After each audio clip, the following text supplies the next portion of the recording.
Guerra México-Americana. Antecedentes.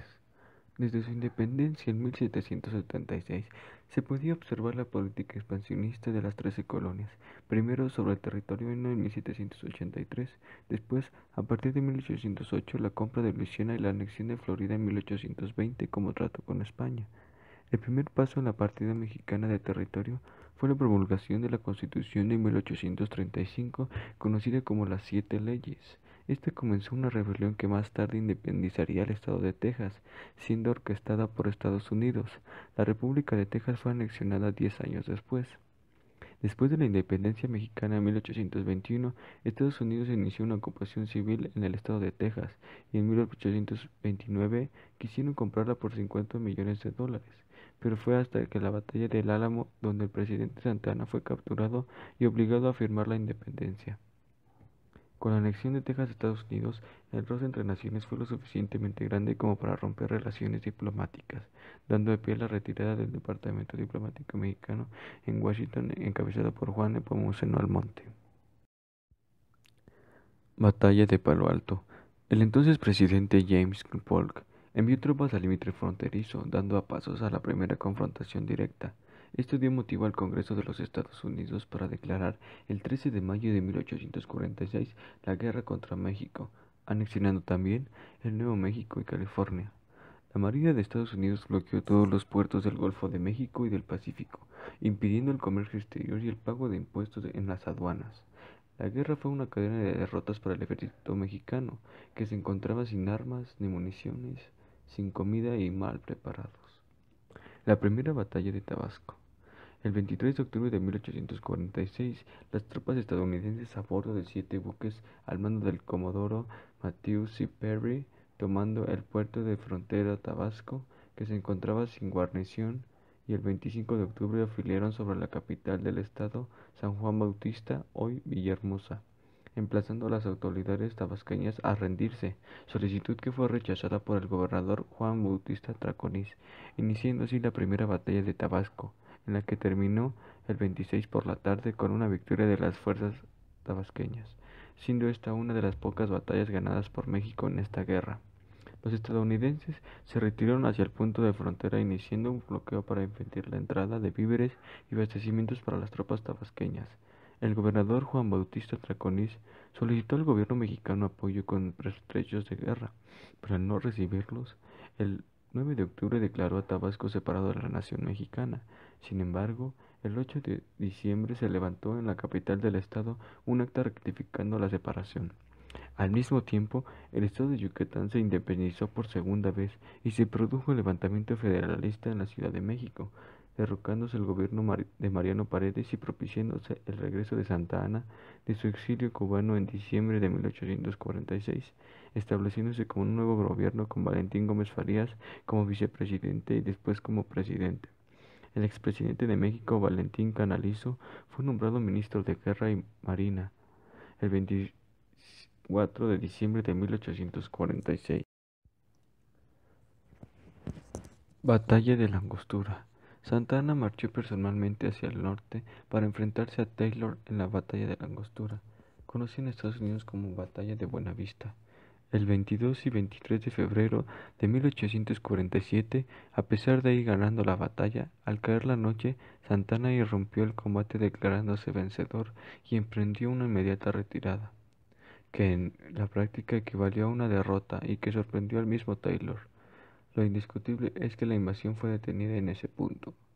Santa Anna dejó a Gómez Farías como presidente del país en la encomienda de que hiciese acopio de recursos para afrontar la guerra, a tal efecto que en enero de 1847 se emite una ley que autorizaba al gobierno federal a apropiarse de los bienes de la iglesia con un valor de 15 millones de pesos.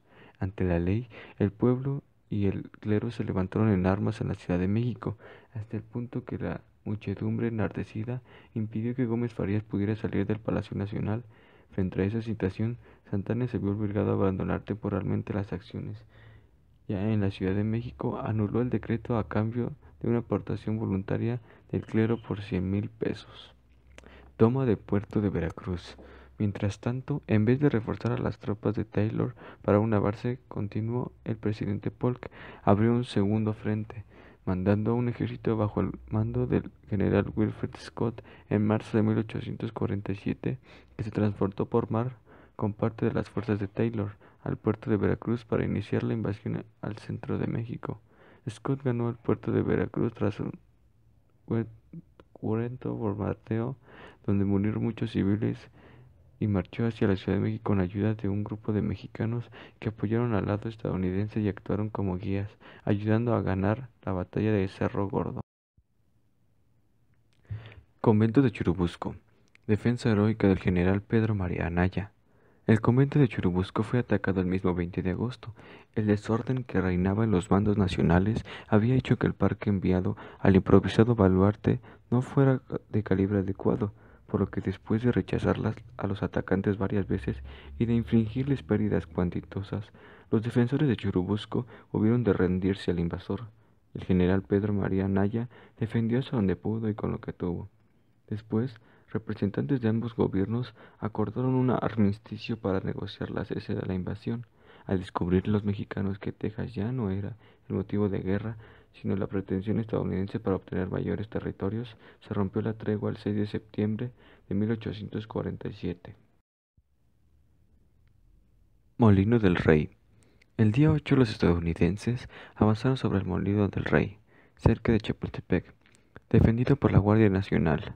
En pocas horas, en una de las batallas más sangrientas de la historia de México, las tropas nacionales fueron vencidas. El cerco se cerró en torno al último bastión mexicano, el castillo de Chapultepec, defendido por menos de 1000 hombres, entre los cuales había algunos cadetes del Consejo Militar que ahí tenía su sede.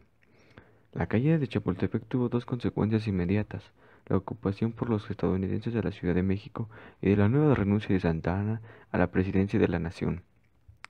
Las batallas por la Ciudad de México fueron el último acto de los episodios más funestos de la historia nacional.